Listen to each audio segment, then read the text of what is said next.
Rigby. What's up? Welcome, man. How are you? Pretty good, dude. Thanks for having me. Thank you for coming. I've been wanting to have you on since it started. I mean, it's only been going for a month, but god damn, I'm excited to have you here. I'm excited to be here. You big fucking baby boy looking cunt. So for those who don't know, Brian was the one that produced the theme song for the podcast. I did. I ripped it off of, just some royalty-free music site. It's fucking phenomenal.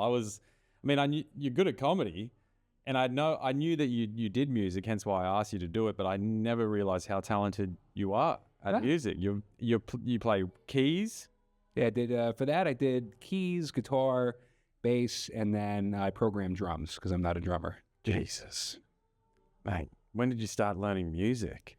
Let's see. I started teaching myself guitar at like 13. I started teaching myself keys at around 16.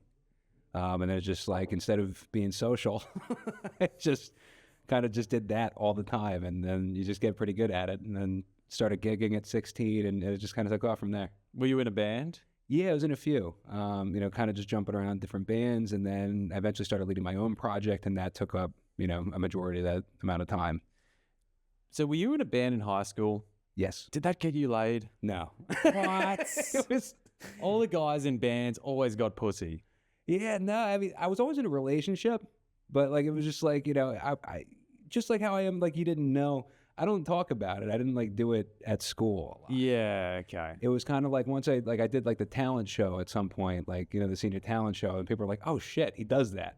Because I never talked about it. Yeah, yeah. But you did like music classes and stuff at school? Yeah, I did like trumpet, classical trumpet in school all through college, basically. Mm. I played the trombone for a very short time. Ah, there you go. The rusty trombone? The rusty trombone. Played it for a very short time and then didn't really like it. It was it didn't appeal to my ADD brain, who wanted to be outside and play and just be a dickhead. Yeah. That and like a brass instrument is just like, it's insane to try to like keep that up if you're not totally into it, because you got to play every day just to make any sort of progress. And you got to lug the thing around when you're like 10 years old, and you got to lug a trombone around, and it's like timber box that it had at the time. It was like, man, this thing is the same size as me. Yeah. And there's no good way to rehearse instruments. Like, it is just fucking noisy. Do they have like electronic trombones and trumpets now with silencers so you can electronically hear? They actually do. It's called silent brass. And when I started doing, I would be like going for like auditions for college. I would get that so I could practice late in hotel rooms, and like my parents wouldn't hear. And like, it's got a little receiver. You can use headphones and it recreates the sound. Yeah. So it is that came about like later in high school is when that started really catching on for me, at least, as when I found out about it. But interesting. Yeah. And is the sound the same? No, it's like a little bit like kind of almost like a MIDI track. Like it kind of just sounds a little bit fake, but it gets the job done for practicing. Drums would be another one. Like, I mean, now they've got the electronic drum kits, but back in the day, if you wanted to practice drums, there was no way to do it quietly. Yeah, you just needed patient parents. Yeah. Or, just renting a practice space. Yeah, or a garage or something, where you can do it. But if you're in an apartment, forget it. Oh, no, yeah. Because I used to manage a lesson studio. I actually Guitar Center here in the city, and now the current school I work at, you just don't get to practice in New York. Like, you have to go to a space or get like, a pad. But even that those things are so loud if you're really ripping into it. That is just, a lot of drummers I work with get their practice in on stage time. Like, it's kind of similar to comics in a way. Interesting. Yeah. They've learnt the skill, they sort of know it, but they really have to harvest it on stage, that's kind of cool. Yeah, it is. It's like they just kind of, they can drum it out on their lap and like get the mechanics of the groove, but practicing fills and things like that, they kind of just like go for it on stage and try to make something out of it. Hectic. And you're still in the music industry now. You do you teach music? I've got a couple of private lesson students that I've retained over the years. Now I work more like, say for the music school, I work in the admin side. I was leading a band up until this past summer, like right before I started comedy. I just kind of gave it a break for a little bit just because it's been 12, 13 years of that, and I'm tired. What were you doing in the band? So I'm a singer-songwriter, playing keys and guitar, singing, then doing all the booking, all the admin stuff, all the marketing. Did you have other members in the band? I did, yeah. I would hire people. So, okay. I'd hire a bass player, drummer, sax player. Mm-hmm. That's cool, man. And you were doing like touring for that, like traveling around the city doing that? Yeah, the city. And then we even, I started touring when I was 20, fully self-financed. I just took the family minivan and we went down to like, Savannah, Georgia, Atlanta, the Carolinas, Virginia, up as far north as Vermont, just all over the East Coast. Wow. Yeah. What kind of music do you do? Yeah, just rock and roll, singer-songwriter type stuff. Very Springsteen, very Billy Joel, that realm. Sick, man. Yeah. That's cool. Have you published any music? Yeah, I've got it out there. I don't promote it these days because Okay. I just needed to take a full emotional break from it. But yeah, it's all on Spotify, Apple Music, and all that. Is it under your name? Correct. Brian Rigby, everybody. There's a couple of duds out there. It's just Dude. It's the perks of being a self-produced, funded musician is that there's going to be a lot of shit that you got to explain. Yeah, yeah. I ran out of money. You couldn't make that sound good. And you have to put it out there. It's not like comedy where it's kind of a secret until you see the person live. Exactly. Yeah, you need that out to be able to get gigs and like be able to promote yourself. Interesting. Very, very interesting. I got to give it to people that do music. It's a lot of commitment. I mean, especially for someone like you who's mastered multiple instruments, you've put some hours in, man. Oh yeah. It honestly affects your life. Like, really? It's affected relationships, even just, both like romantic relationships and then even like relationships through family and friends. Like you kind of have to just love that more than other people in your life to be able to work at it. There is eventually you get to a point where you can balance that in your life because the learning curve is just like, it kind of plateaus. I mean, similar to comedy, but it's kind of like, I look at it as just open micing. Like, we're trying to get on stage like between, I don't know, like for me, like I'm shooting for like 8 to 12 mics a week at the moment. And just like, so there's very little free time when you work full time and you're gigging as a musician.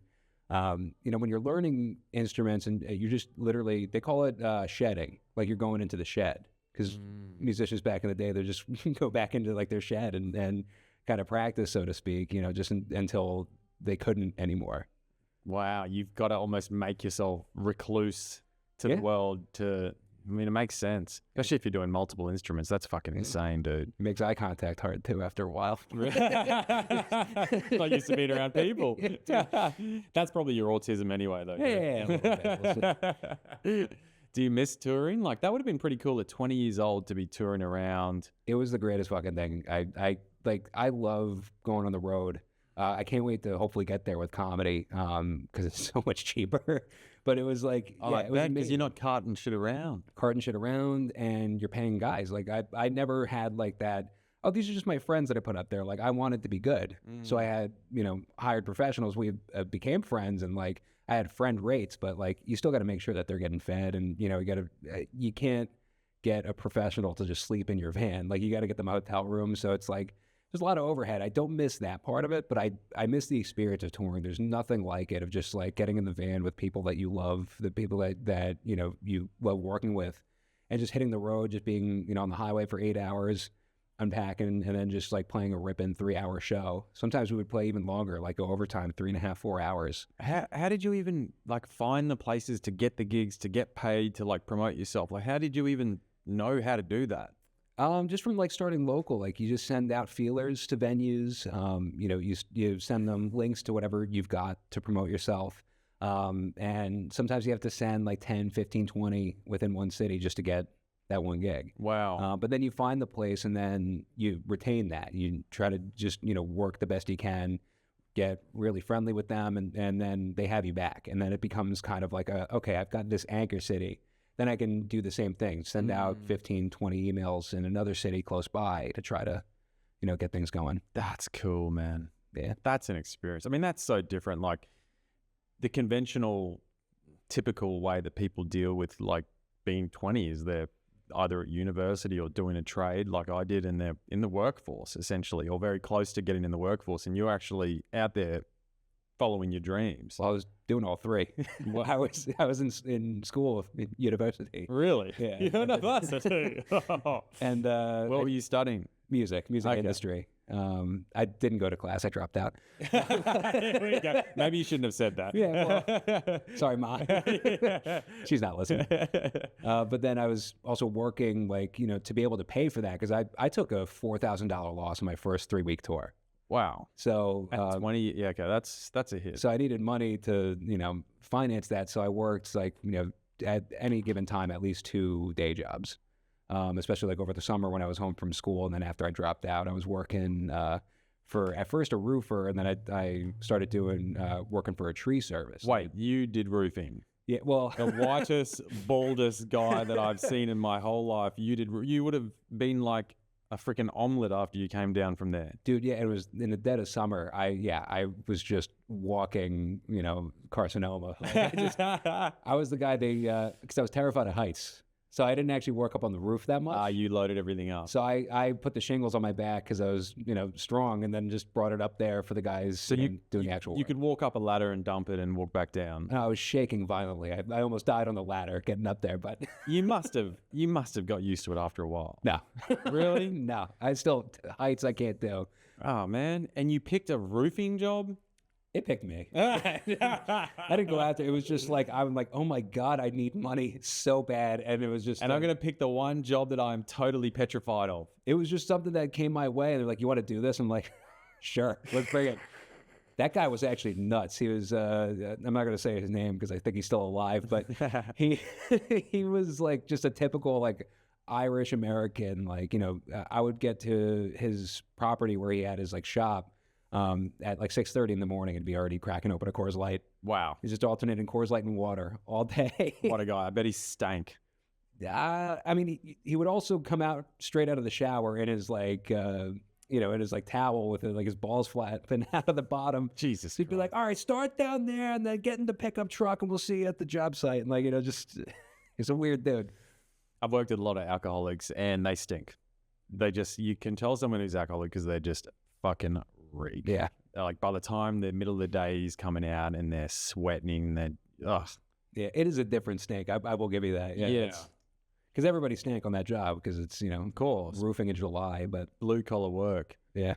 Crazy. And what other jobs were you doing? Then from there, I got referred to an arborist, like a tree removal service. Another high job. Yeah, well, I was the ground guy. Okay. So I started as just like, just labor, like, the arborist would, cut things down or just like pruning and things like that. And then I would just, pick up the stuff and toss it to the chipper.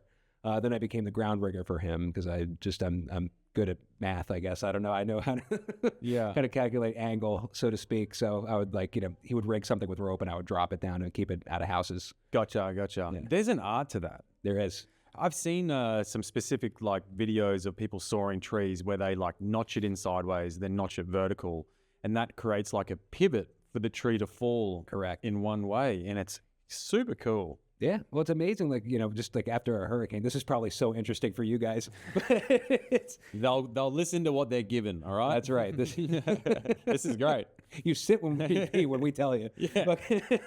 But like, like just watching a giant tree that gets like damaged in a storm that's about to damage a house and just like, you just cut it in sections and like you just have everything rigged to like different trees or like a winch from a truck and like sometimes we'd bring in a crane in and like you try to rig it like, from the crane. It was crazy, but Wow. really cool. Not applicable for anything I wanted to do with my life. No, but it's good. I think that all those sorts of jobs, they're character building, like blue collar jobs in particular, I think are quite good for men, especially when you're a young man, you've got physical energy, you're ready to, ready to go. Like physical jobs are good. Yeah. I think something too with something that's like physically challenging like that, where it's, and electrician, same thing, where you have to be calculated. You can't just be like strong. Like you need to like, it doesn't get you far if you're just strong. Yeah. Although if you are just strong, there's a need for you, but you're probably not going to be getting any of the certifications or. Well, you're not going to be getting the good jobs. Yeah. You're just going to be like hauling cables all day or Exactly. But when you do that, it kind of just teaches you how to operate under a lot of pressure, and it teaches you things that they just don't bother you anymore. Like especially when it comes to like comedy or even music, there's certain things that like I probably should be upset about something happening, or I should be like, oh, this is really annoying, but it kind of just lets you just go, I've been through worse.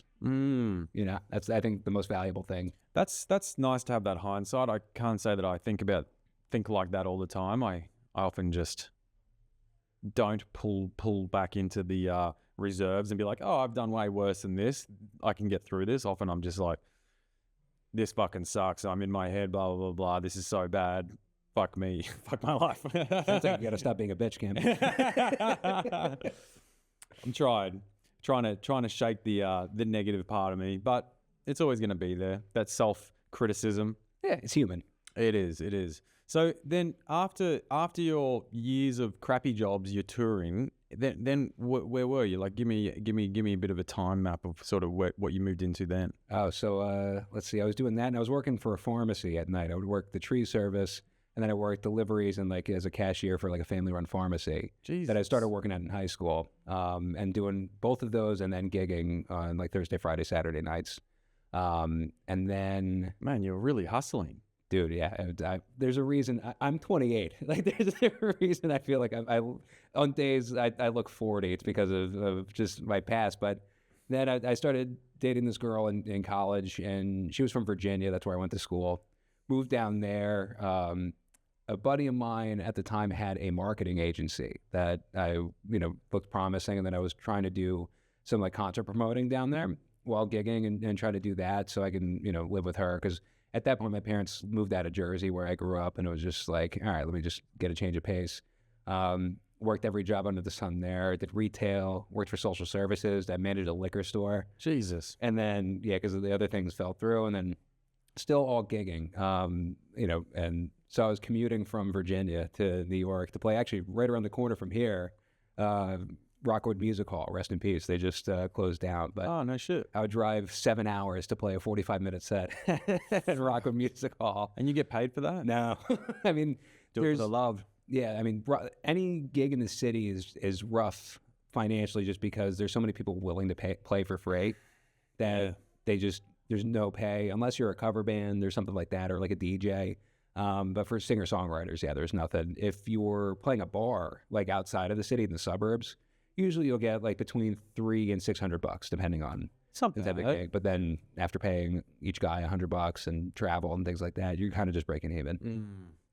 Yeah, I think all the arts are kind of like that, at least for quite a while, aren't they? It's just, you do it for the love. Exactly. And that's, people drop off because they can't handle it, and that's when people persevere. Yep, it's always the ones that keep going that make it, aren't they? Yeah. If you give up, you're never going to get anywhere.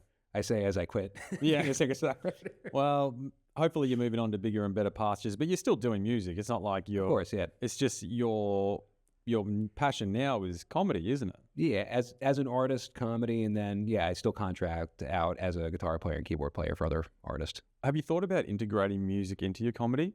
I actually get that asked that a lot. I fucking hate that. I hate music comedy. Have you seen? I can't do it. Have you seen Tim Minchin? No. He's a Australian ginger that he plays keys and does comedy, and it's phenomenal. Yeah, some people can really do it well. He sings songs like funny, short, like ballads with like comedic wording and punchlines and everything. It's really funny.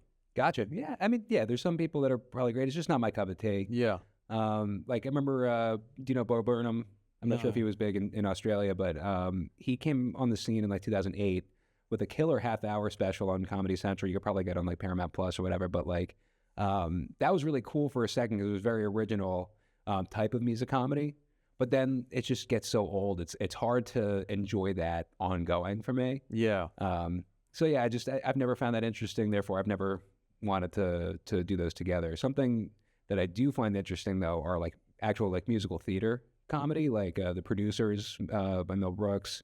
That type of thing where it's just like it makes more sense in my brain in that aspect, but like being on stage doing stand-up with music just doesn't. I feel like I can't pull that off. Also, it's a bit of a pain in the ass because once again you got to lug everything around. You can't just rock up and it wouldn't be my cup of tea either. Yeah, I feel like it's a fun novelty once, but if you're doing that every mic, yeah, people it'll get old on the scene real quick. Yeah. So what made you want to get into comedy? I've always loved it.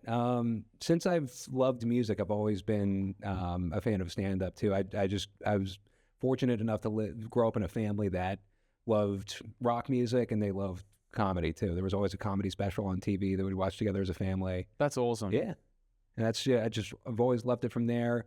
Thought about doing it intermittently, and then about a year prior to starting, I started writing, just kind of, showing friends bits. And then finally, after I kind of was like, I need to take a nice solid break from music. I went through a pretty rough breakup and everything like that. I was like, all right, this is the time. Let me start. And I did a mic at St. Moritz. And yeah, just fucking fell in love with it. Was that through the Buddha? Yep. Okay, and that was your first time? Correct. And how did you feel when you got off stage? It was exhilarating. I ate shit pretty badly. Of course. I got laughs, though, which I was shocked. James Patrick was actually there, too. That was really? his like third or fourth mic, yeah. Cool. Shout out to James Patrick. He's really very, very, very funny and a nice dude.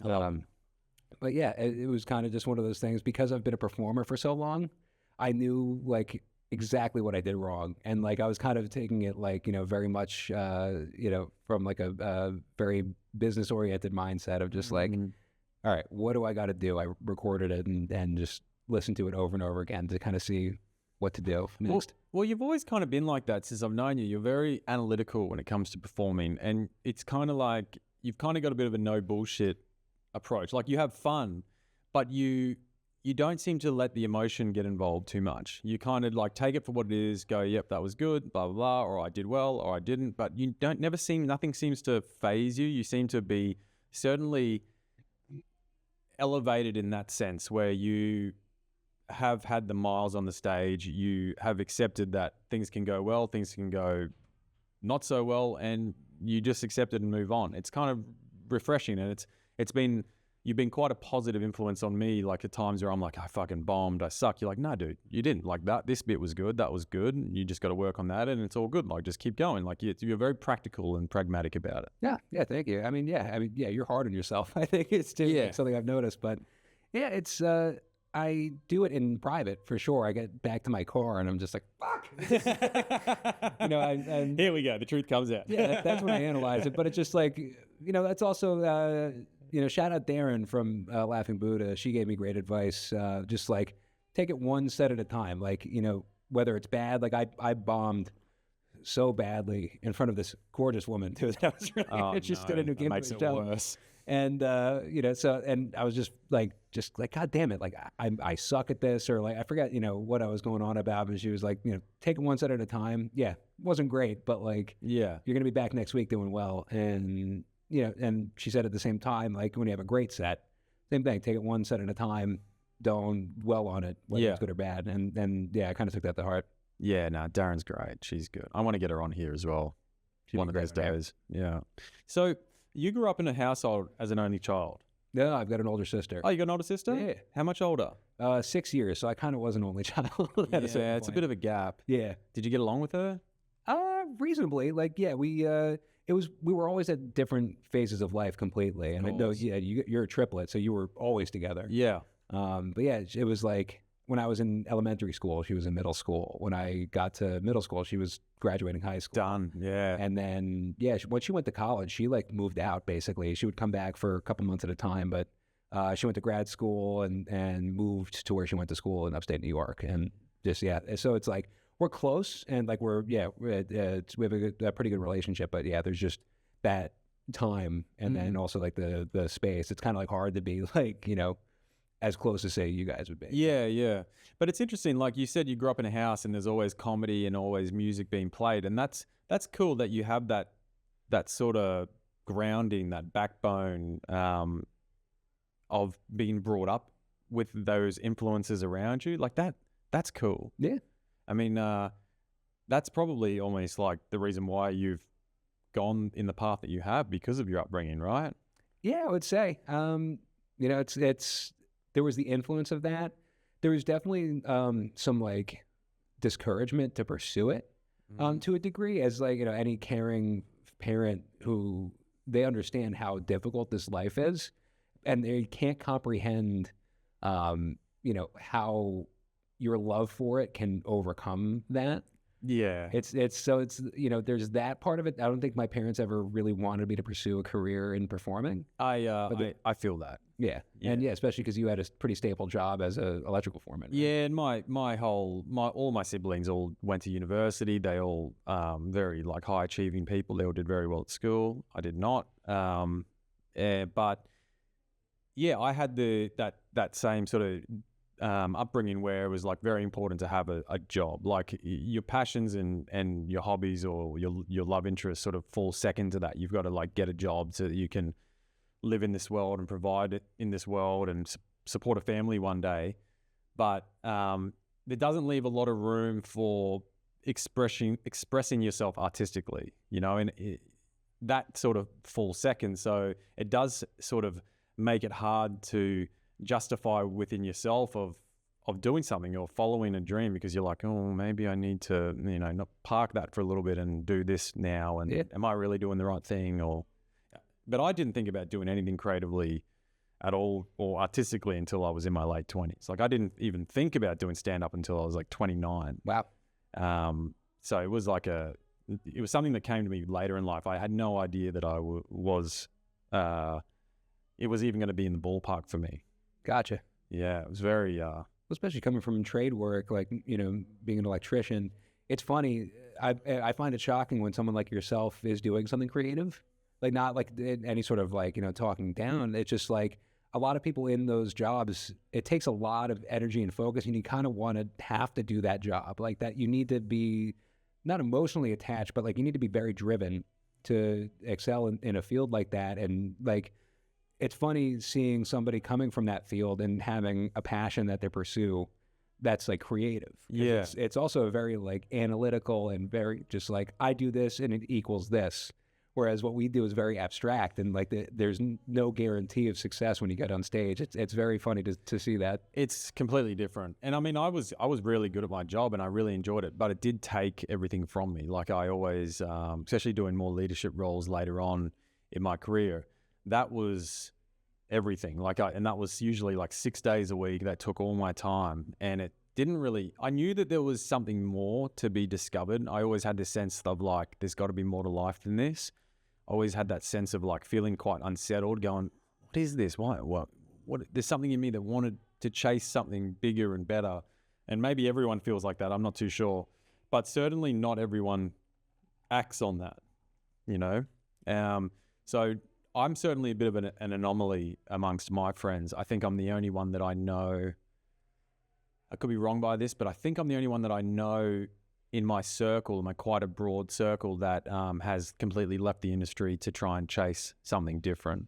And obviously that's also come into, you know, finding my now wife and moving here, which is, it's all these sort of pieces of these puzzles sort of all come together, and it's led me to leave the industry completely and chase something completely different.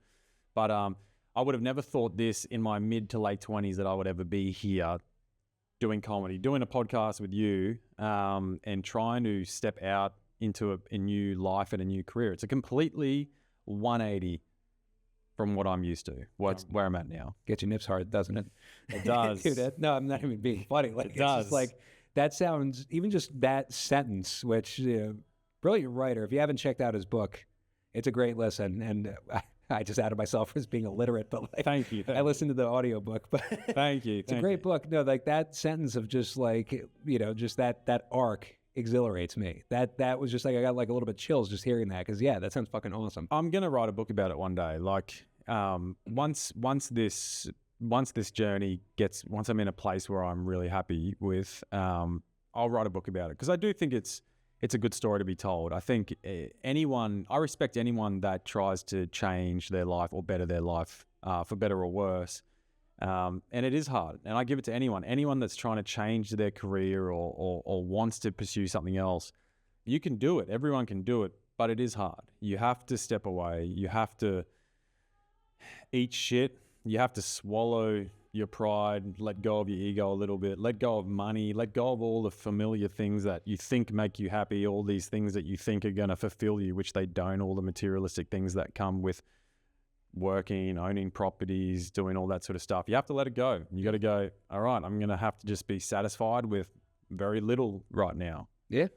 That's, I've had a lot of people like, including family and ex-girlfriends' families and just be like, do you really want to live without that shit? And it's just like, yeah, it doesn't make me happy. Like owning property, the thought of owning property, the thought of having a family and like things like that, like it'd be nice, but it's not a driving thing like it is for some people. Like this is just like, if I'm waking up feeling happy, and as long as the bills at least just get paid, I'm cool with that, not having a savings, and that's crucial to be Yeah, able to do this. I am too now. I never used to be though. Like in my past, it was all about money. All about money. I bought my first apartment when I was like 23. Damn.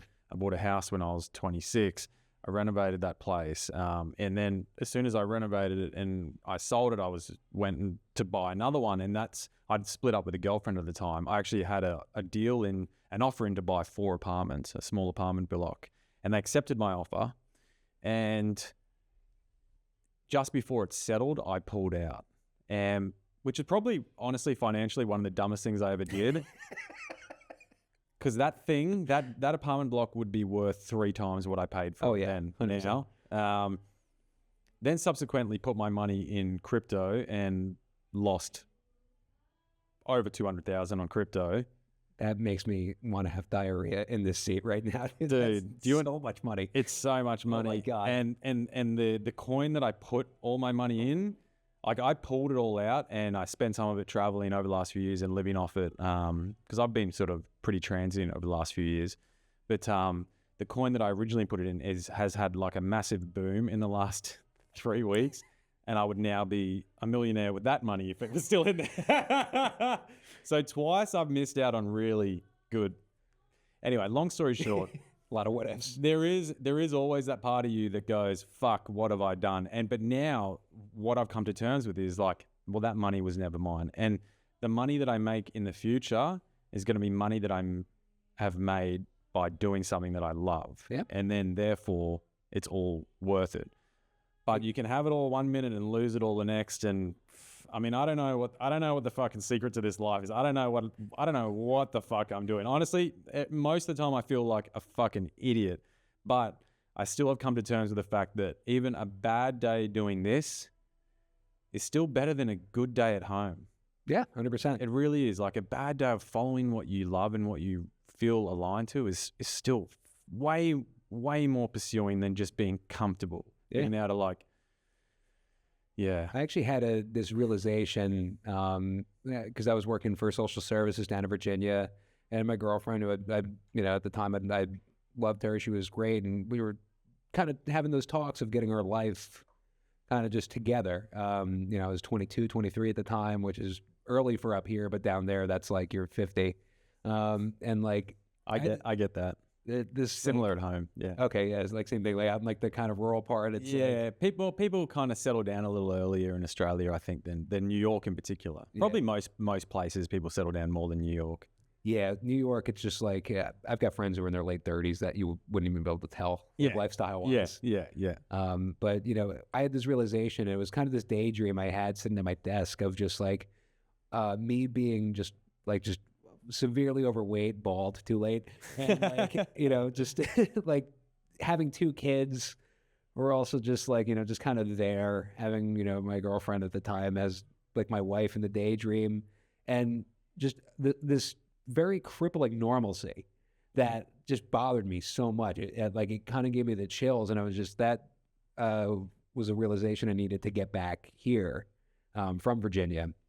I moved back during the pandemic, and it was just like, yeah, I can't do that normal shit. Like there's just like, my sister, she has a good job, her husband has a good job, and they just had a baby last year, and like their life, they just bought a house, and it's like, I'm so happy for them, and they are genuinely happy. But it's just when my family asks, like, don't you want that? Are you next? And it's just like, no, I can't. I can't do it. I mean, not right now. I don't want it either. And I had it. I mean, I had a beautiful house that I renovated. It was gorgeous. And I had that life. I had just a typical life that most people work their whole lives for. And it's really nice. Like it's really comfortable. But it's still not enough. Like for me, it wasn't anyway. It just wasn't like, I was like, now I feel stuck. Like this is all I can have now because I've got to work this many hours and make this much money to even pay the mortgage for this thing. Like I have no other choice but to just keep working. I have to keep working. I don't have a choice. And that was when it all sort of really started to unravel for me. I was like, what the fuck am I doing? Yeah. What the fuck am I doing? if there's when you're I didn't even know what it was that I wanted because comedy wasn't even in my peripheral then. But I just was like, what the fuck am I doing? yeah, no, it's when there's like that hole in your heart that's like unidentifiable. It's just nothing's gonna, no amount of money, no amount of like comfort is gonna fill that gap. Yeah. It's impossible. Yeah. And I did try and fill it. When I broke up with my ex, I tried to fill that gap with cocaine. Oh yeah, there you go. I tried to plug that gap hard with that cocaine. I fucking shoved that shit down in that hole. It didn't work. Until it dissolved. It probably did you good. I've never done coke, but that... It didn't work. It was that was a bad stage of life. Everything went up for me, down, hit bottom, and then slow crawl out to where I am now. I'm like, hey guys, how's it going? There's a dark side to my life of bad choices, that one bad choice after another. But now in hindsight, they were all the best fucking choices. Yeah, because I'm here. Yeah. Yeah. I like to think about that. I've got a lot of friends where I'm just like, if we had known each other 5 years earlier, we'd fucking hate each other. We're so different as human beings, like to the point where we're just all intolerable for different reasons. Yeah. Yeah, it's a wild journey.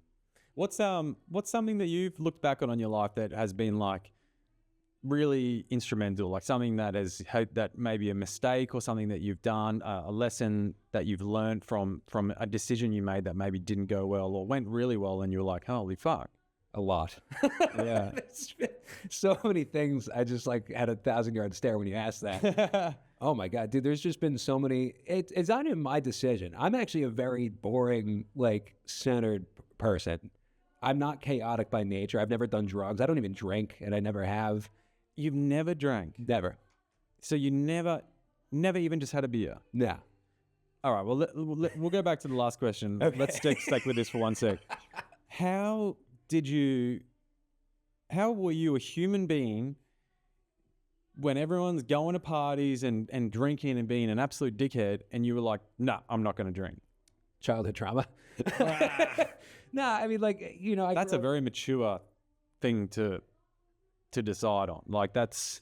Yeah, it's never appealed to me. Like, there's an addiction history in my family that, you know, is just, you know, not great to talk about publicly, but, you know, like there's that influence that you just, even as a little kid, you start to recognize by hanging with other families and you're like, you know, like your family or another family of a friend who's like, they're, you know, they also have addiction or just any sort of thing. You notice there's things that just aren't normal. And you start to kind of pick up on things pretty quickly, even at a very young age. And you kind of recognize like, okay, there's a variable here that like is noticeable, that when it's here, it causes this. When it's absent, it doesn't cause that. Mm-hmm. And then, yeah, it's never been a thing that I've wanted. Excuse me. And then there's a lot of, in the music industry, from being a music fan and wanting to pursue that for work, there's just always just like, especially the artists, I love the 70s. All the artists I dig, you can see the ones that survived career-wise are the ones that kind of had a handle on their shit at a certain point. Yeah. And the ones that didn't ended up either dying or just are like can't perform anymore. And that was my worst fear, is just getting to a certain age and not being able to be completely there mentally to be able to write, or, you know, lose my voice and or just physically decay to the point where I can't perform at my best. Like, that's why I love Bruce Springsteen, because he's, you know, in his mid-70s, and yeah, he you know, he drinks like normally, but like, you know, he's not a notorious partier from, you know, even back in the day. He was always focused on work. That's why he can still play 3.5, 4 hour shows at the age of 75. Yeah, I mean, your health is everything, and I've picked up on that too. Like, my family,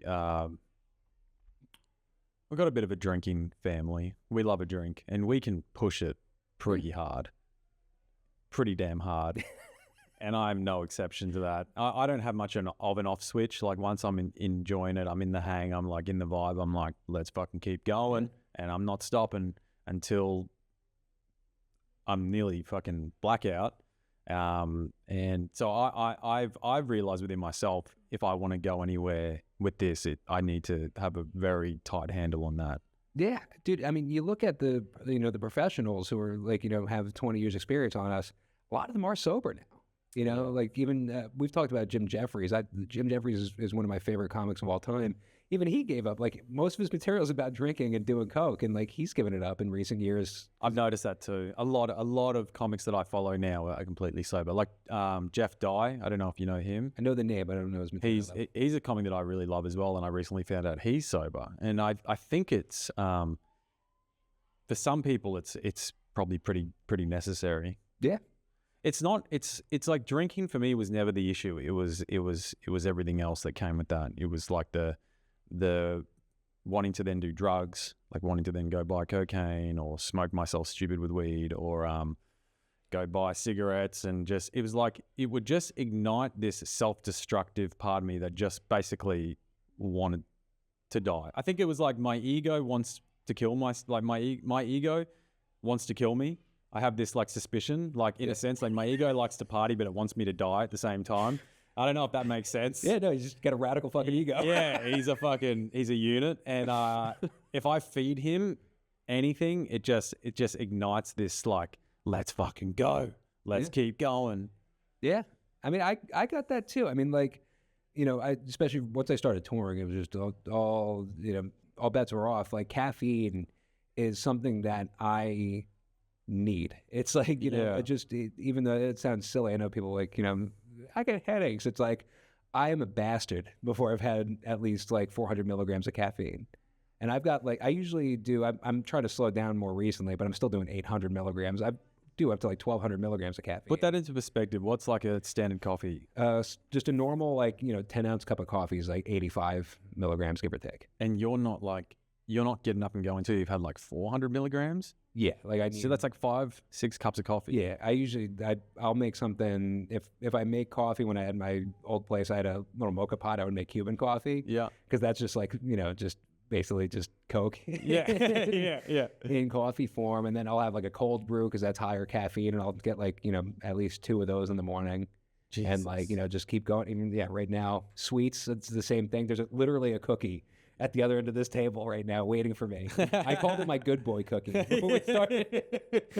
And like, that's the thing. That's why I also know myself very well from being very analytical in writing. And I know just if I started drinking, I would have a problem with the alcohol. And then similar to you, I know I would have a problem with other things. Yeah. I would have to keep indulging myself. Yeah. Look, going on this little hiatus from alcohol has been the best gift I've given myself. Thanks, man. It's awesome. And I'm probably going to keep going. I'm going to keep going for a while because I don't think I have a choice, if I'm honest. If I just go back to drinking, I'm just not going to get where I want to get. I'm just going to be a fucking degenerate. My wife's going to fucking hate me. I'm going to be an idiot. I just don't have a good grip on it at the moment. I've got somebody who, you know, in my family, they're, you know, they work in the rehabilitation industry for drug and alcohol. And it's just like, yeah, it's one of those things where you just like, some people just, they can handle it. They can exist with it, but it does cause a lot of problems. There's like, that's what it does. You know? Yeah. There's some, you know, and it's like to people who do drink and whatever, as long as they're not like, you know, fucking things up for other people, it's like fine, but like, yeah, prioritize your health. I mean, it's you know, just I've noticed there's a quickness and like a, you know, there's a little bit of anxiety, but that's fueling something like fun in your writing. I've noticed with some of the new stuff you tried at recent mics, where like, yeah, just lean into it, see how long it goes, and just fucking enjoy it. Thanks, man. Yeah. Well, I never even thought I would live this long. Isn't that stupid? That's fucking nuts. Yeah. When I was younger, my this is a weird story, but when I was younger, my grandma, who I loved, she I must have been like 15 or 16 or something, and I was already pretty wild at this point. But she was like an amateur palm reader. And you loved her? Yeah. And one day she's like, let me read your palm, and she reads my palm, and she goes, whoa, your lifeline is cut in half. She's like, you're not going to live very much longer. At 16? Yeah. 15? And I was like, what? And she's like, yeah, I don't think you're going to live much longer. Definitely don't drink any more alcohol. And I don't know if she did that to scare me, but then it just reinforced this like part of me that was like, live hard, die young. Like, don't give a fuck. Who cares? And then once I hit 30, after like drinking every weekend, doing lots of doing everything. I'm like, for 15 years. I'm still fucking alive, and I'm now really unhealthy, and I'm an idiot. Yeah. I got to deal with this shit now. And then 5 years later, I finally start doing something about it. There you go. Yeah. You just need a grace period. Yeah. You just got to really ease into it. Yeah. There's no rush. But yeah, man, interesting. So, what's your like inspiration for comedy? Is there one comedian or two comedians that you really like? If there's a special that you'll watch over and over, is there one person that has really like influenced you or style that you really like? I'm gonna say that you have a bit of a Bill Burr style. A little bit, yeah. Have you been told that? Yeah. Yeah. I've actually been called Chubby Bill Burr before. Yeah. You do. You have that sort of. You kind of. I don't mean this in a bad way. It's like you rant. It's like you hit a point and you like go on about that point, and that sort of Bill Burr conversational, but almost like emotion. You give it the emotion, and you're attacking that thing, and I love it. Thank you. Yeah, it's cool. It's different. You're very isolated in your style at the moment compared to like most people on the mics. I mean, everyone is very different, but you certainly are in your own lane. Yeah, it's cool. That's one thing I feel confident in, is just that I'm original, at least with like what I'm writing. Definitely, yeah. But yeah, I love Bill Burr. And same to you, by the way. Like, that's just like, there's certain things that you say that I'm just like, who the fuck says that? That's amazing. Thank you. And especially like, yeah, just like the, Australian like immigrant in America mixed with just like this kind of just bizarre Cameron Bird aura. Like, I don't know how to describe it other than that. There's just something just like very uniquely Cameron. It's not even just like, there's just, the first time I saw you at the Pair, I was just like, that fucking guy's awesome. Cause like, there was just nothing like I've seen like that. But, Thank you. I love that. Yeah, I'd say, Bill Burr is definitely up there. Chris DiStefano is one of my favorites. Just like, because he's got that same thing where there's like a lot of emotion, but it's just very like manic silliness. Jessica Kirison too, I adore. She she started late. She started when she was like in her like early 30s, so that gives me like a little bit of hope starting at like 28. And same thing, just manic silliness. This kind of like emotionally raw, very vulnerable, and like a little bit ranty at the same time. That's what I dig. You've been very vulnerable. I mean, you have opened up about stuff on stage that I shouldn't have. No, you should have, man. It's like you've really put your cards out on the table, which is something I've struggled to do, and I'm slowly doing it now. But you've done that from the start. It's really inspirational. Do you think that's a part of your performance background, just being comfortable on stage and not giving a fuck? Like, how is it that you've been able to be so yourself and reveal so much of yourself so early?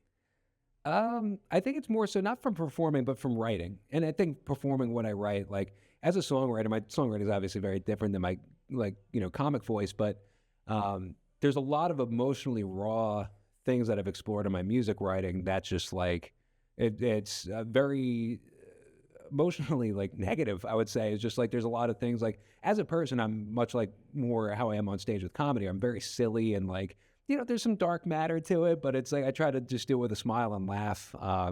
But music, I got very, very vulnerable. And then performing that in front of people, especially like strangers, I don't give a fuck, but like, in front of family or friends that came to shows, just like, there'd be songs where I'd be like, oh shit, how are they going to receive that? And even if it's not about them, it's just like they're seeing a completely different side of me that I'm used to showing as a human being. And then, just doing that long enough.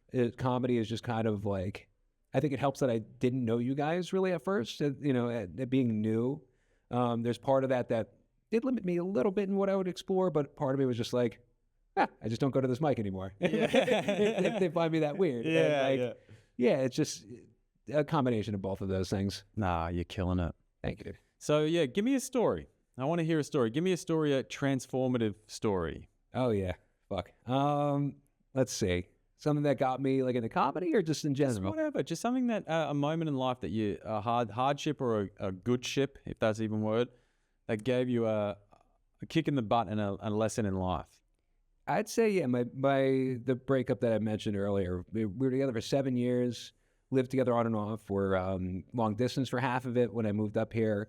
And it was one of those things where like I kind of realized like, oh shit, like I'm not who I want to be at this point in my life. And that was my fault. Like there was nothing that was limiting from the relationship necessarily. It was just like having somebody who I cared about and loved, and like knowing that like, oh shit, like I have to think about them every step of the way with things that I do. That was something that was plaguing me for a long time. So we had broken up, but we couldn't afford to break our lease. And we had a 2-bed, 2-bath, and we lived together, which at first was fine until she started seeing somebody new. Because we had started getting closer, and it seemed like, oh, maybe we can kind of make something, you know, out of this and mend things. That it just like got worse from there. And there were points where, you know, she'd be at this dude's house, who, funny enough, lived a block away from my best friend, so a little close in proximity. I would just be in my apartment because like gigs had kind of slowed down, and like I would just be like, you know, watching movies, trying to avoid ones that would make me think of like things that we would watch, you know, and just like either doing things in extremes, like either over exercising. Like I was down to like 185 pounds. I'm like 225 now. Wow. And it like wasn't healthy. It was just, I was just eating like 800 calories a day. Wow. And then, you know, I would go the other way. Then I would start eating, like I would bake a whole cake for myself because I love baking, and eat the whole cake and just be like, pacing this apartment, this empty apartment. And it was just like, I was losing my mind. And then finally all of that kind of led me to just go, let me just change my life completely. And that's honestly what led me to comedy, and in general led me into a much better like trajectory with my life in general. Yeah, but you had to sort of hit that rock bottom first. It was, I mean, it's a silly rock bottom, like compared to some other people's, but like, you know, it's... No, that's same with me, man. My most transformative experience was a breakup, for sure. Like nearly 9 years engaged. I remember talking to you about this at the stand once. Yeah, that's intense. And then when that thing ended, my whole world was flipped upside down. Holy shit. I was not in a good place mentally. Awful place. It's pretty much as low as you can go. Like I was suicidal. I completely just didn't know what the fuck to do. And it was weird because it was almost like I knew it was coming, but I didn't realize how much I loved that person until it was done. Yeah. And oftentimes that's the way, isn't it? You don't realize what you got until it's gone. And then by that point, it was too late. Decisions had been made, words were said, actions were had. Yeah. And I had to deal with it and crawl out of that fucking hole. And it was really hard, but that certainly was a very much a turning point in my life where my life started taking the direction in which it has now and led me to here. Yeah. Sometimes you just need like some sort of personal tragedy to take that leap into something new. Yeah. Because she would be like out, like, you know, at this dude's place, and I was just in our apartment. And there'd be times where I'd just be like on the floor weeping, like completely sobbing. And just like, even like at points where it's just like, I just don't want to wake up tomorrow, like that type of shit. And we lived in an apartment that was just like so like built in such a sketchy way. You could hear like people fart from like the third floor and you're on the first floor. It was that type of place. And there was one time where the girl upstairs came knocking to see like it. I think she thought that it was my ex crying, and she came down to check in on her and saw it was me. She goes, "Oh, you okay?" I'm like, "Yeah." She just went upstairs. Even better, there was one time, or same thing, just sobbing in the living room, so loud, and then our neighbor downstairs comes up and she's banging on the door, and I'm just pretending to just like not be there at this point, which is just completely in vain. And finally she's screaming. I'm like, all right, what the hell happened? And so I kind of get my shit together. My eyes are beet red. There's just tears still like down my like face. I'm all puffy because I've been crying for like 2 hours over this breakup. And I open the door. It's my downstairs neighbor. She's like, "Did you just take a shit?" And I was like, "What?" What? It's like, "There's shit in my shower." And I'm like, "Oh." I had taken a dump like an hour prior, and then she's like, "Flush the toilet." And I flush it. It was all emptying into her shower. A pipe must have like gotten loose, and it was just going through like I guess like the vent over her shower. So I was Jesus in my neighbor's shower Jesus. from my apartment, and she caught me sobbing at the same time. God damn. It's just fucking. I don't know wild, what's dude. worse. I don't know either, dude. I was mortified. I was like, that was like a month before we had to move out. Thank God. It's hard though when I guess last touch up on breakups. It's when you see that other person move on as well. Like you mentioned that that you were living with her but then you saw her move on. Yeah, front row seat. That fucking sucks, man. I remember driving past my fucking house that I owned, and I had to move out. And then literally the next fucking night, I kid you not, there was another dude's ute in my that's a car. Okay. In my driveway. Ugh. And the only light on in the house was the bedroom light. And I was like, I was coming home from the gym or something, and I was like, fuck, that fucking destroyed me, man. It's tough. That fucking destroyed me. Yeah, it was the first time she came home after like spending the first night there, and I just knew. I tried to just like be just like kind of just deny it for myself, for my insanity, but it's tough to ignore. Yeah, it kills you. But I do a chapter in my book. I think you read it. I think it was maybe one of the last things I said was like I think all men and everyone should spend time alone. They should spend time alone. And I really mean that. I think there's a certain clarity that you get about your life and direction that you get from spending time alone, from sitting in that dark place where you just have to be comfortable with who you are and sit with it, because this is it. It's like a part of accepting it, and you can learn a lot from being alone. A lot more than I think you can learn sometimes from being in relationships with people. Yeah. I think without that loneliness, I wouldn't be doing this for sure. Yeah. For the love of God, do it with therapy. Yeah. I did do it with therapy. Yeah. Don't try to do that raw. Yeah. Don't raw dog the loneliness. Because then you'll end up shooting a CEO or something. Jesus Christ. I did actually. I'm going to throw shade. I did see this guy. He posted something on like a roommate search, because I was looking for a roommate recently on Facebook.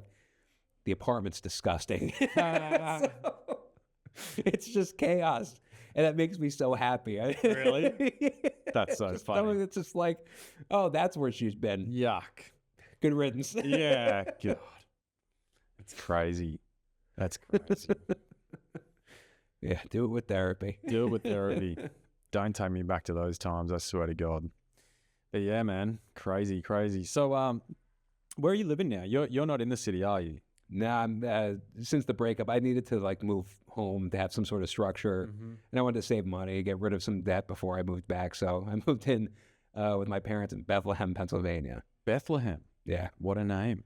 yeah, Shout out to the parents. yeah. Right. Yeah. Thanks for moving out of New Jersey 6 years ago. That makes it really easy. Yeah. Yeah, I'm commuting in every day, 6 days a week from Bethlehem. Fuck, dude, that's hectic. Yeah, And you're working in the city too? yeah. I get up at around 6. I'm on the road by 7. I work from like 9:30 till 6, then do mics and get home around like 1 or 2. So those nights that you're at like the Pear till like 1 a.m, you're literally getting home at like 3 Yeah. and then getting up again at 6. Mhm. What the fuck? Yeah. No wonder you're addicted to coffee. Jesus Christ. Yeah, dude. That's not sustainable. No.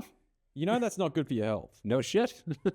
Fucking hell, man. You're an animal. Yeah, I got no choice. I mean, it's like I need the stage time, Yeah. and I need a job, Yeah. and there's nothing out there that'll pay anything. Like, I'm not that I make a lot of money, but it's like it's at least 10K more than what I would make out there, and then I wouldn't be able to do these mics. So it's kind of like, it's a temporary thing, maybe for the next 6 months or so. Yeah. Yeah. Okay. And what's your comedy goals? Is it to be a touring club comic would be great, and then to be working at the Cellar. Honestly, like that's the thing about comedy. It's so much cooler than music. Is just like music, until you're playing theaters or like even arenas, you're never gonna have like a completely sustainable living without another person in your life. Whereas comedy, it's just like, yeah, you can do like 3, 4, 5 sets a night working as a club comic in the city, and then making some money at clubs on the road.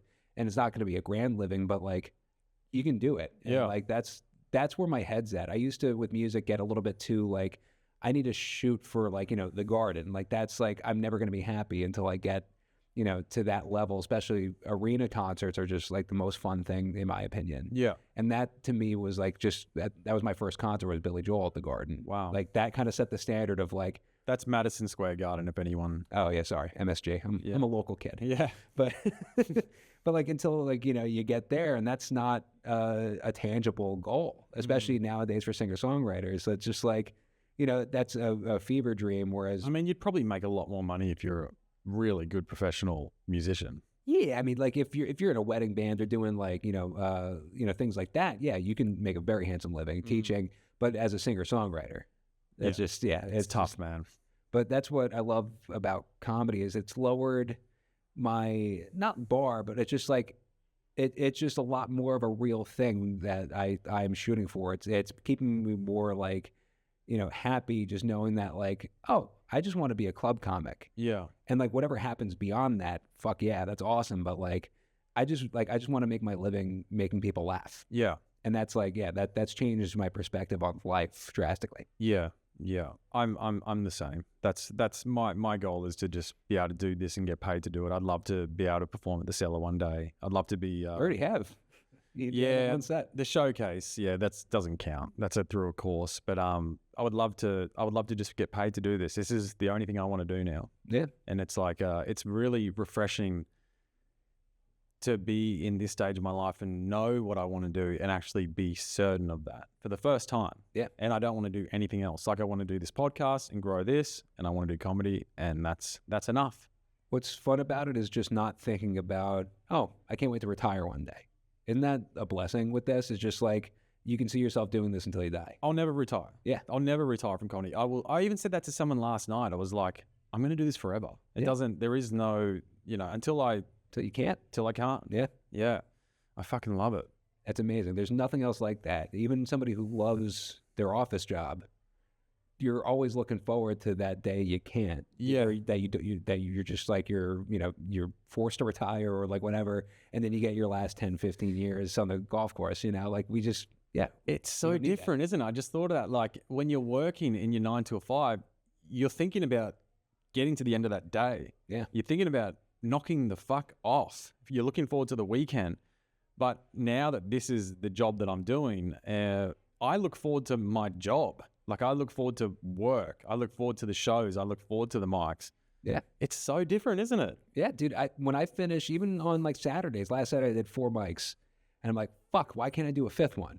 Like if I didn't have my commute, I probably would do like an 11 p.m. or something after the 9. And it's just like, yeah, you don't get that elsewhere. No. You want to clock out and go do life, but this is our life. Yeah. And that's amazing. That's so fucking cool. And you're hitting it hard at the moment, which I'd really admire. You're certainly hitting it a little bit harder than me definitely when it comes to mics. I've slowed down a little bit on the mics. I keep texting you, get the fucking reps in. Yeah. I'm still doing them daily, but I don't do like 4 a day anymore because I just found it's That's not a little overkill. It's not efficient. It's like to sit there for 2 hours and get your 5 minutes. Sometimes you're better off just going home and writing. Often I say that to myself and then don't go home and write, which sucks. But I think if you can do at least 1 a day, that helps. And then trying to do, I get cabin fever if I don't do 1 a day. Yeah. I'm like, I get depressed. It's like you skipping a meal. Exactly. Almost. Yeah. I think if you can try to get like 2 a day, that seems like a healthy balance, or at least averaging like 2 a day, Yeah, I agree. And are you getting on shows? Yeah, I just started doing shows because I'm only in it for like 4 months at this point. I started doing shows last month. Had 1 good one at the Stand, and then did 3 weeks in a row at Eastville.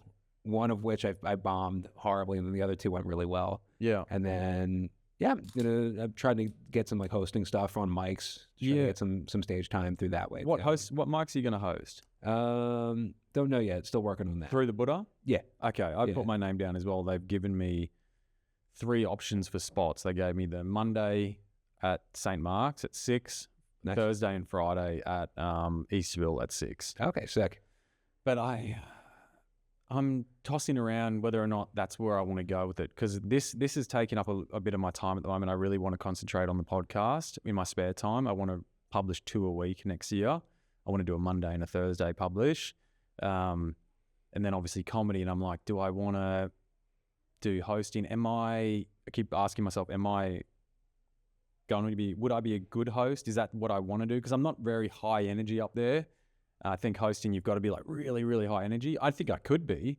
But I'm like, do I give it a go? What do you think? Yeah, don't ask yourself the fucking question. Just do it. Just do it. So Yeah. instead of asking like, oh, will I? Just be like, I will be. Yeah. Fucking own it. Yeah, you're right. And then that gives you stage time. You get shows through that. Honestly, I think it's worth doing, at least for a little bit.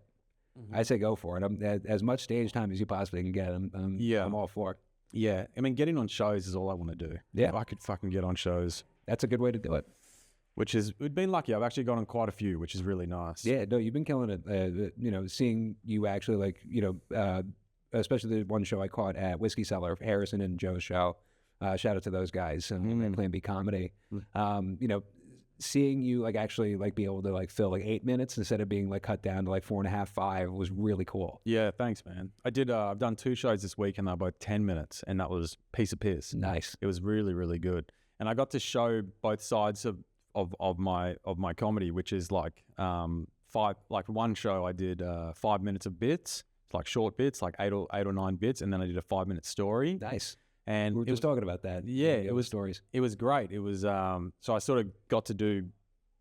Yeah, it's good now that I'm getting longer opportunities to do shows, which is great, because 5 minutes goes so fast. Yeah, it's very limiting, and that's why doing the 3 or 4 kind of is just you want to do that, be able to get through some other material. Yeah. No, it's wild. Now, what's your writing style like? Because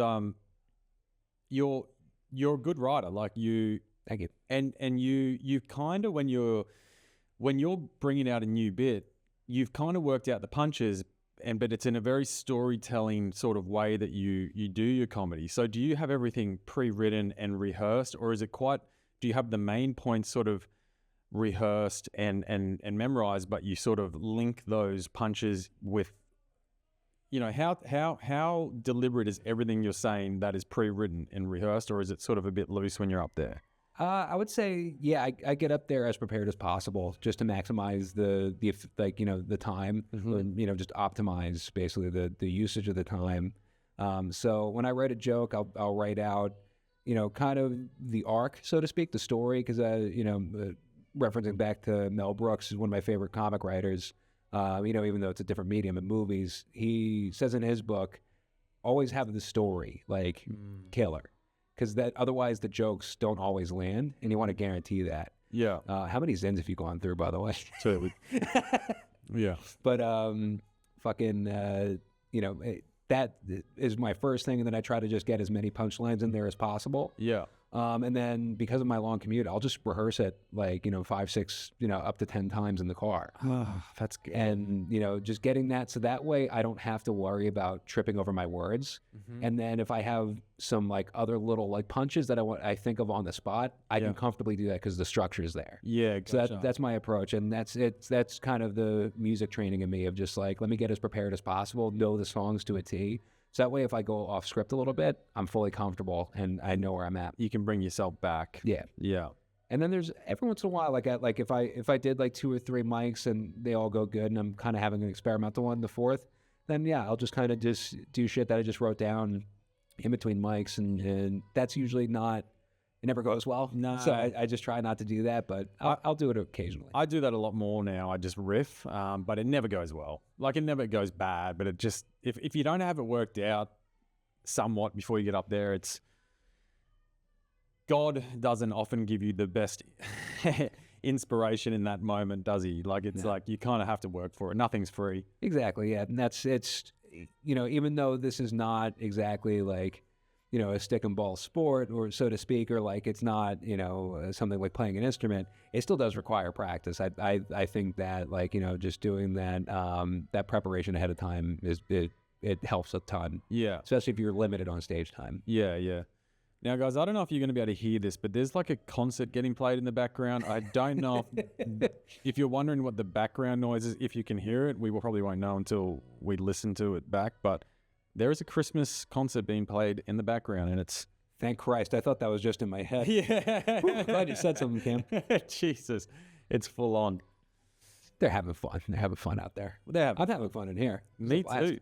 So you listened to my book. I did. And you're the only one that I know in New York that has actually listened to my book. I know some of my friends have said they're going to read it, but they haven't. What did you think? I loved it, dude. Honestly, it's very cool, especially having worked roofing and tree work, landscaping and all that. It's cool hearing about trade jobs. And then also it's like, yeah, it's just entertaining. It's a very entertaining book. It's well written. You wrote it yourself? Mm-hmm. Awesome. Yeah. And that's what's fun about doing all this. I'm a fan of things. Like, I'm not just like a performer that likes performing. Like, I love taking in media. So that the book is killer. I really dug it. Thanks, man. I really appreciate that. And thank you for listening to it. Yeah, of course. Yeah. I'll try to read it at some point once I learn how to. Yeah. It was definitely a labor of love for a while. And it happened quite quickly, but it was a good little milestone to overcome. It made me realize that I can sit down and write. I can sit down and dedicate something myself to something creatively. Yeah. It was kind of another big milestone in my life where it was always blue collar. And it was the first thing that I did was creative and actually saw it through right till the end. Yeah. No, it's sick. I mean, because who's written a book? And there's people that are narcissistic enough to think that they can, and the beauty of it is there's no narcissistic tone. It is just very genuine and very interesting, just organically. And that's what's really cool about it. And, it tickles my balls hearing your voice narrate it in the audiobook. Yes. That's all I ever wanted. Just one little ball tickle. It really is soothing. Honestly, get the audiobook. Apple. Dude, there's times where I almost fell asleep driving, listening to it late at night. Not even, it wasn't boring. It was just this is the most comfortable I've been in days. Yeah. I love that. I tried to convey the message a little bit of power to the people. I've got that chapter about unions and how people sort of the middle class need to come together and unite, and we're sort of only as strong as we are together. I tried to throw a few words of wisdom in there. Not that my words mean shit. I'm a fucking idiot. But I did put... No, you're just foreign. Yeah. I did put in some thought and try to convey my feelings and thoughts of how what I was going through at the time and what I believe in, which I think is important, which is actually some of the things I'd like to do in comedy in the future as well, is make people laugh at my own expense, but then have a little lesson at the end of it somewhat. Yeah. I'm kind of working on a story now, an ayahuasca story, which I want to put out soon, which kind of has that theme. It was a funny, tough experience, but it ended in a bit of an insightful way. But I want to do it obviously a good comedic zing to it in the end. I'm sure you can find, if you're tripping on a drug of ayahuasca's nature, then yeah, you could probably pull a couple punches out there. Yeah. Have you ever thought about doing a plant medicine like that? Yeah, it horrifies me. I will never do it. There's so much dark shit in the back of my head. I've got a friend of mine who she asked if I've ever thought about doing mushrooms because she microdoses. I'm just are you out of your fucking mind? Have you ever heard me talk? Anybody who's been close with me, who and the topic of drugs has come up, has been just never do that. Never, ever do that. Because you'll just never fucking come back, because you'll just be screaming yourself. You'll have a heart attack, basically. Yeah. So, it's definitely not for the faint-hearted. No. You're not going to get what you think you're going to get. Yeah, too anxious and too dark for that. I'd rather just kind of do the Irish thing and just die with a lot of these thoughts inside of me. As much as I share, there's some dark shit that I'm just let me just not address that for now. We all have it, man. So how do you overcome the dark shit? You've even said in your comedy sometimes, one of your bits was that you would wake up and you'd feel pretty shit about yourself, and you made light of that, and you made you made a joke out of it. But what is one of the toolkits that you have in your quiver that you sort of draw from that helps you overcome when you do have a bad mindset, or you're not sure about something, or you're just basically fucking hating yourself for whatever reason? Just laughing. Outside of even just the professional comedy, just literally me and my closest friends, what's made us close has been just holy shit, we're dark. Like, and not even like dark in humor, just like, oh, we're trauma dumping right now, and then just laughing through it. There's even points where we just address like, this is really unhealthy that we're laughing this hard at this. Like just like dropping some like crazy shit like about either our past or just anything, and it's like, yeah, just being able to laugh it off, like with that breakup, it broke me completely. But then being able to laugh about how hard I was crying. Like, there was actually points where I would call up a buddy like after, I'm just like, dude, I cried so hard this happened. Like, shit like that, where you just, laughing. It's the best thing. When I was touring and that first tour, losing $4,000 in 3 weeks at the age of 20, when you're working like multiple part-time jobs, you either just throw up and just cry and give up, or you kind of just like, throw up in your mouth, just fucking try to just like, not let the, whole system just like empty your stomach. And then you just kind of go, that's pretty fucked up. And you just kind of like, you can find the humor out of it. And that's, I guess, why I got drawn to comedy even more so. But like, that's really just the biggest tool, is just everything can be funny to yourself. Yeah. Like, anything that's happened to you, as traumatic as it can be, granted, there's, definitely a limit to that for a lot of people. But like, you can always try to just giggle it out, because there's a way to make it funny. And that is so much easier to live with than to just sit there in that darkness. Yeah. Yeah. It's a survival tactic, honestly. Yeah. I mean, you've got a great positive outlook on life. It's really infectious to be around. It's good. It's, you've kind of seems like you kind of got a little bit figured out. Yeah. Getting there. It seems that way anyway. I mean, just fake it till you make it, as far as I'm concerned. Exactly. As far as... Just say yes. Yes, yeah. I've noticed I'm a little more stable than most somehow, but I still have a lot of learning to do and a little bit more growth that can be done. But yeah, no, I feel like I've got my shit together a little bit. Well, you're a young man. You got plenty of time. Yeah. Hopefully. Do you think that how old are you? 28. 28. Do you think there's an advantage or a disadvantage to starting comedy later? So like, for example, I'm 35 and starting now, or start taking it seriously now. And I do worry. I'm like, well, they say, well, it's at least a 10-year journey until you start getting really good. And I'm like, well, I'm going to be 45 then. Is there even going to be a market for that sort of comedy? Am I delusional? Is this going to happen? Am I, and obviously whether I am or not, I'm going to keep going. Yeah. So I was going to say, we are delusional. Yeah. Regardless of your age. Like, okay. If you think about it that way, like there's no guaranteed success with this. There's not. I think the benefit of starting later is the maturity. There's a lot of the comics that do start in their early 20s. They get better at performing, but it's still like there's subject matter that they can't touch. There's like, their growth might be a little bit slower because they're not active students of the game, because they're just having fun, as people in their early 20s do. So it depends on the person, obviously, but like if you're capitalizing on your maturity when you're starting later, like I think we do pretty well. I think that gives you a little bit of an advantage. And then also having life experience that's beyond just like the normal shit from your like teens and 20s.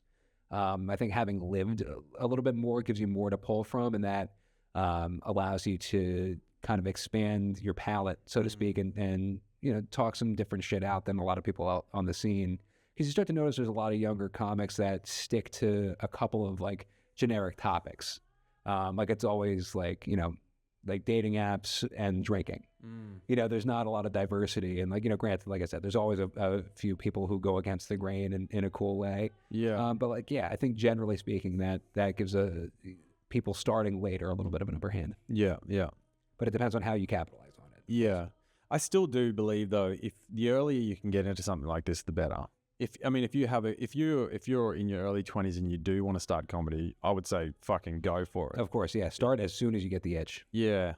Don't wait or think, I'll do it in the future, because that road is still going to be a 10, 12, 15-year journey or whatever, till you could probably really make it, whether or not you start at 20, 30, or, unless you get really fucking lucky, I don't know. Yeah, or you're just really skilled and gifted. Well, just there's also... life can get in the way. Like we were talking about earlier with like, you know, you're in a relationship and you're trying to build a life, and that's some collateral damage. If like, say if we fuck up, or, you know, in my case, congratulations, by the way, on the marriage. Thank you. Yeah. Like if I fuck up right now, no one gets affected. Yes. So I can fuck up royally right now, and it's fine. They're applauding if you couldn't hear that. Yeah. You know, nobody will get affected by my fuck ups. Whereas if I was in a committed relationship, or like, you know, planning on getting married and we have like a home together, then yeah, there's risks I can't take. Otherwise, I bring somebody down with me. So that's something where, like, yeah, if you're in a position where you can take some big risks in your life, yeah, go for it. Yeah. I guess that goes back to what we was saying at the start. Like, if you do want to change your life, you do want to like completely flip your life upside down, it's a big fucking risk. And it is somewhat easier when you don't have things tying you down. Of course. You almost need to strip yourself of those things to be able to do it, like what I had to do. Because if I had the mortgage right now, and it would just be, yeah, there'd be no way I would be here. I could be doing comedy at home and maybe doing great, but I'm certainly fucking glad I'm doing it here. I watched Steve Martin said something. He did, I can't remember where I saw it, but he said, if you want to do comedy, you should situate yourself in a place where they do lots of comedy. So he said like London, New York, Los Angeles. And I believe that if you want to do something, or change your life, or you know, pursue something different, surround yourself with that thing. Like, put yourself in that place, in time and space, where that is your world and everything around you is that world. And it's going to make that stepping stone a lot easier. And that does take effort, because you're probably going to have to break away from something. But once you get there, it does seem to make sense. Yeah, 100%. I mean, when I first started touring, that was about a year after another, like, you know, kind of longer term relationship, at least at that age, about a year, you know, with somebody special. Once that ends, it's like, let me take a risk. And then I started touring, and then it's like, yeah, it's just, you gotta, if you got that itch and you've got nothing tying you down, yeah, go for it. And then, like you said, strip it away.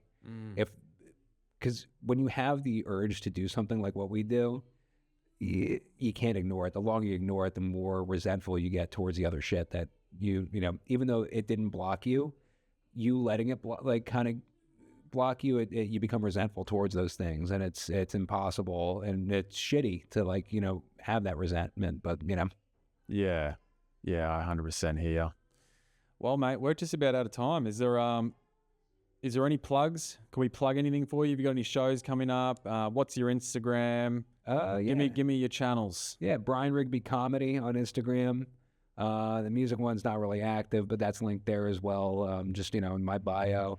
Feel free to check out the music on Spotify, Apple Music, wherever you stream. And if anyone wants some music made, hit Brian up, because he is extremely, extremely talented. If you need anything produced, go through, send him a message, because honestly, man, you're fucking brilliant. Thank you, dude. Yeah, I'm always happy to work with new people, and yeah, I love being creative. So yeah, if you got a project, just let me know. Hell yeah. Well, Brian Rigby, thank you very much. Cam Bid, Thank you, dude. Fucking legend. Same to you, man. Thank you. See you on the next one, guys. Thank you very much. Hey guys, thanks for listening to this episode of Going After It with Cam Bird. Produced by Ryan Rizzuti and music by the very talented Brian Rigby. If you've enjoyed this episode, please like and subscribe, and remember to hit that notification bell. Take care, everyone, and if you can, get after it.